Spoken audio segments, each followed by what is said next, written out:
it is that time where I sit in front of my iPad and I talk again.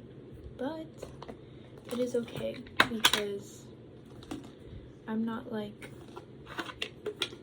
super duper sad this time. I mean, I'm sad, but it's like okay. I want to talk about my feelings and stuff.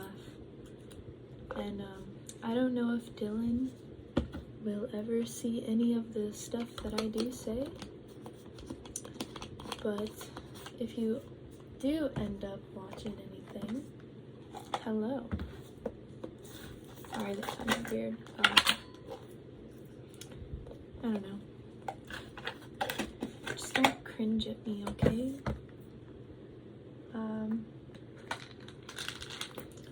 No, this is gonna be like pretty lengthy because I'm just gonna be eating food and not venting really, but just again talking about my feeling and taking vitamins. But it's that time now. I really do need to get over him. I was already like kind of accepting it yesterday at work, but you know, still part of me like held on to the hope that like, you know, maybe after I send him this message through Jay, he'll magically just want me back, but that's not how life works. That's not how Dylan works. That is okay. I'm accepting it. But yeah. I think the biggest thing I'm feeling like sad about is the type of person that he is turning out to be right now. It's so different from when we were dating. Of course, he still had violent thoughts when we were dating, but he's always been so like amazing at coping with them, controlling them, being open with them, and honest. And now he's drinking, and I'm pretty sure he's probably getting into casual relationships. And the way he talks about like intimacy, physical intimacy now is so different than our viewpoints when we were dating. Brother's living in the flesh, in all honesty, which I mean, everyone is, but the change from like last year to this year is so drastic. And the thing that, you know, I kind of have to accept about that is that like, I don't know, like, this was probably always coming for him, and me breaking up with him might have triggered this emotional reaction he is experiencing right now. I talked in the car with Jacob about it.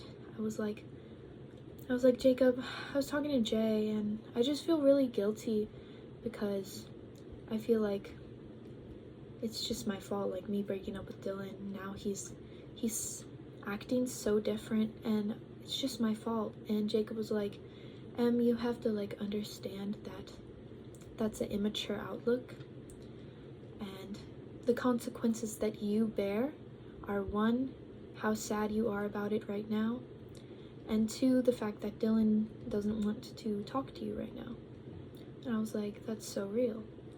And Jacob was like, whatever Dylan does, the way he acts, the way he speaks, that is none of your responsibility, because that is him doing those things. He is making the decision to do those things. And I'm like, yeah, you're right.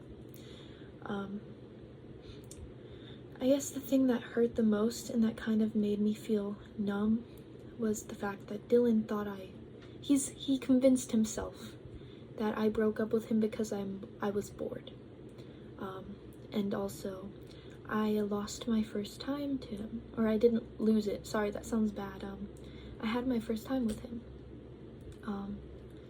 And now I've found out that Dylan is just referring to sexual intercourse as advanced jerking off. And I was like, wow. Something that I don't really share with a lot of people is the fact that I have gone through many things, especially when I was younger. I was in many scenarios where I wasn't able to say yes. And even like the most recent one was probably 3 years ago, on the day I turned 16. Someone who I thought was close to me invited over just to hang out for my birthday, groped me, and it was just a horrible experience. I was trying, I think, to disassociate the whole time, but it was just horrible. And the thing that made my connection with Dylan feel so amazing and awesome was, one, I love him more than I've loved anyone else on this earth. I trusted him more than I trusted anyone else on this earth. And two, I was able to say yes to it, and I was able to control it. I would have been able to stop it whenever I wanted to, but it was just super duper emotional for me. And to learn that he doesn't consider it with any value, any personal value on his part, it's like kind of heartbreaking. But again, it just kind of made me go numb, and it's like, wow, Dylan's so different, and if I met him now, I wouldn't date him. Hold on.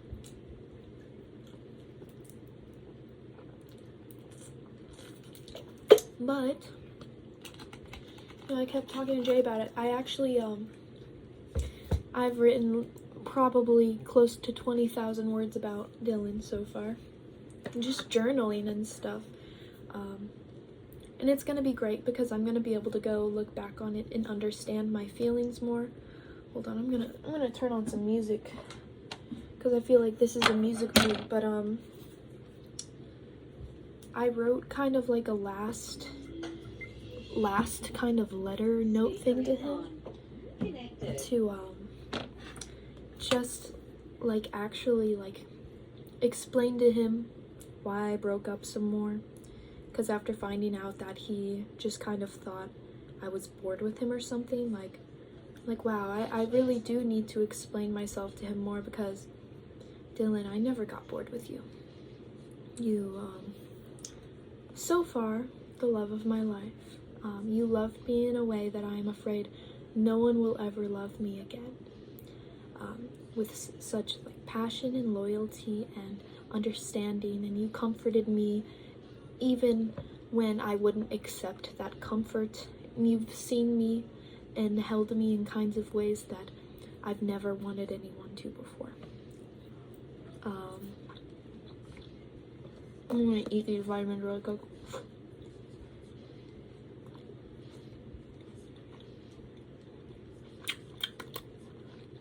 ASMR.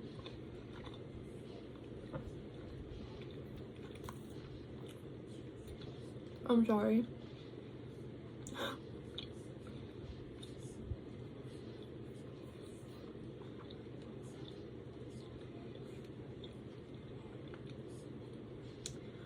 But okay, here it is. I'm just gonna read it from my phone. One thing I want to make a point is that there was no part of the relationship where I stopped loving you. I never felt bored with you. I did feel understimulated from constantly laying down most of the time when we were together and like hanging out. But I also recognize that it's because I work a night shift job right now. I work 10 hours throughout the night, 9 p.m. to 7 a.m. I'm gonna be asleep during the day. I was more so afraid about how you felt about it, because Dylan, I knew you didn't like it. But what I failed to realize, because my mental health was kind of going down the drain, was that despite any issues Dylan may have had with it, he still appreciated the comfort of just having me there, being with me. I'd like to think that he found some kind of peace in my presence, but I don't know anymore.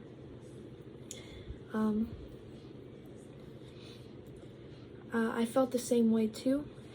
I found lots of peace in Dylan's presence, but I was too caught up in myself and being selfish about my own feelings that I didn't consider these things. I was just miserable with my own life because I was starving myself, hurting myself, and I didn't want help. I didn't see a future for myself, and I thought after moving Tampa, I might have ended.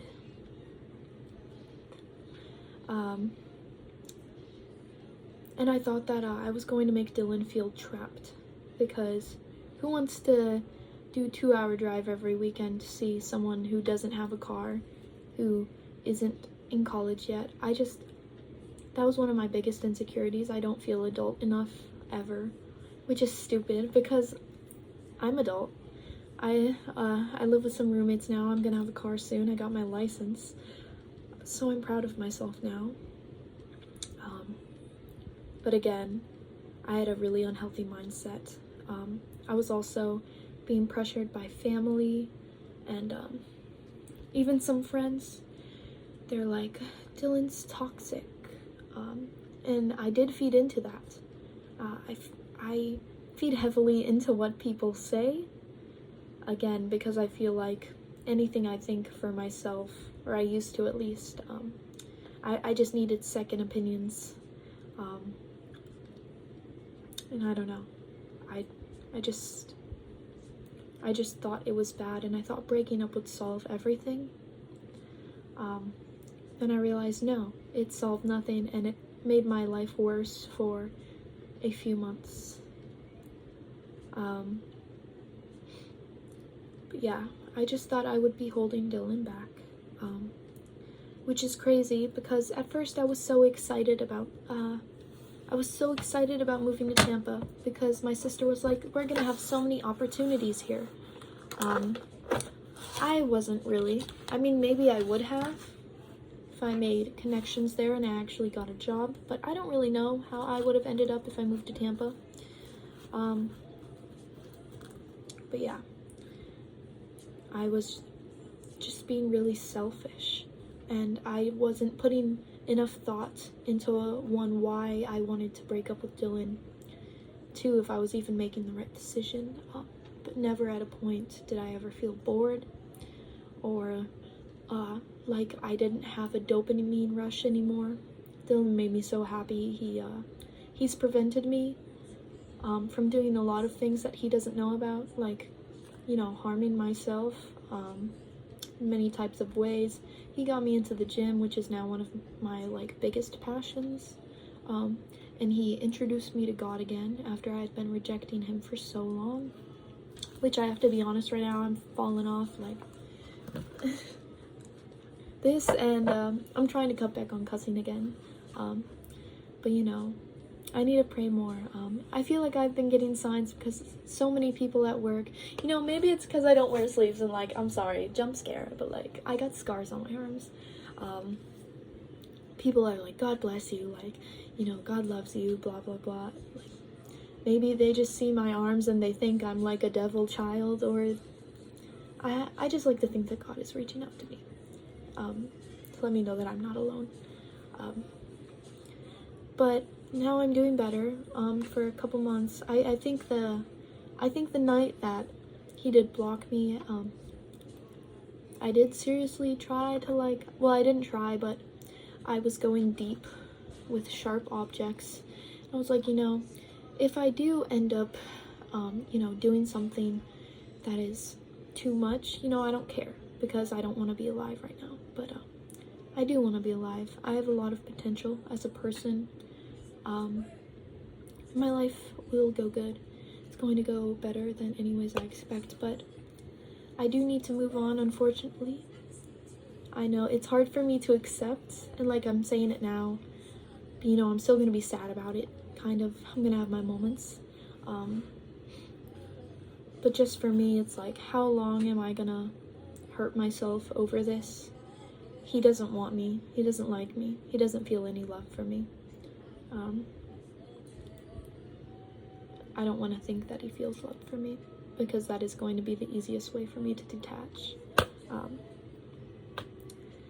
But yeah, you know, life sucks sometimes, life hurts, life is uncomfortable, but I have to be uncomfortable to get better. That's what sucks, you know, if you just let yourself like live in this comfort and live in the flesh and do things that provide you temporary pleasure or happiness, you are never going to find a way to like actually function as a human, normally at least. You are never going to find the right coping mechanisms, and at the end of the day, you're going to be so tired from constantly having to chase temporary happiness, and you are going to regret the decision to not be uncomfortable in the moment so that you may have long-term happiness in the future. I've said this before, but I used to think time would solve everything. But really, time doesn't solve anything. Time will keep going no matter what. If you just dwell in whatever mindset you're in, you're just going to be screwed. You have to work on yourself in that time.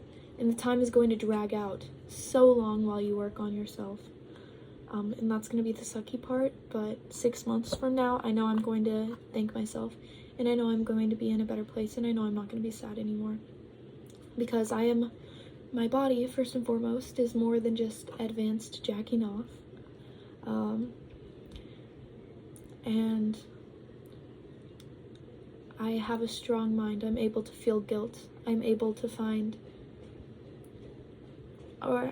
appreciate the way I find value in human life.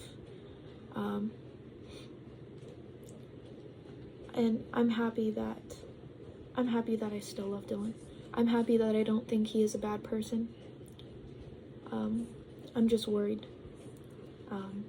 Because I know he doesn't see a problem with whatever he's doing right now. And he just has to live through it.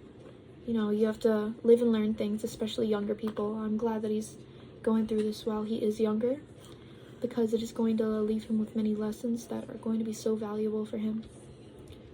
But I just miss him still.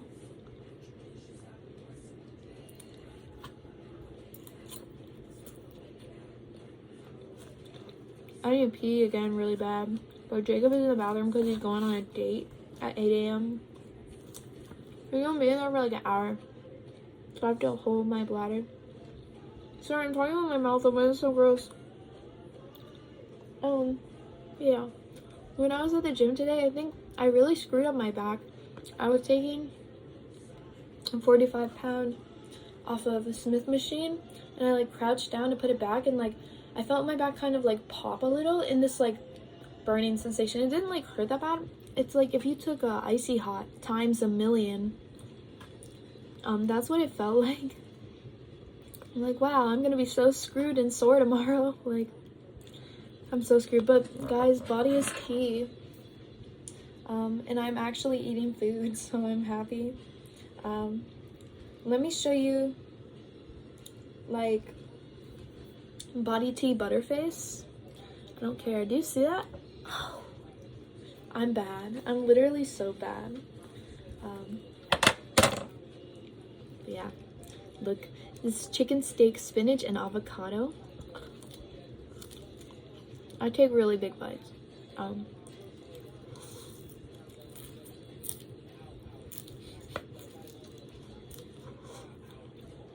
But I'm also excited because I think I'll have a car in the next 2 months. In October, I'm going to a music festival called The Fest. It's a punk festival. I don't really listen to punk music, but my friend Joelle invited me, and I was like, okay, why not drop $200 on a weekend pass? I'm gonna save up to get an Airbnb with him and some of his friends. It's gonna be so fun. He said we can indulge in beer and cigarettes, and I was like, yeah. I don't like beer. I don't like being drunk. I hate drunk people. But I love cigarettes. Who knows if I'll even smoke them though, you know? I know it's not good. But yeah. I'm only human. Anyways.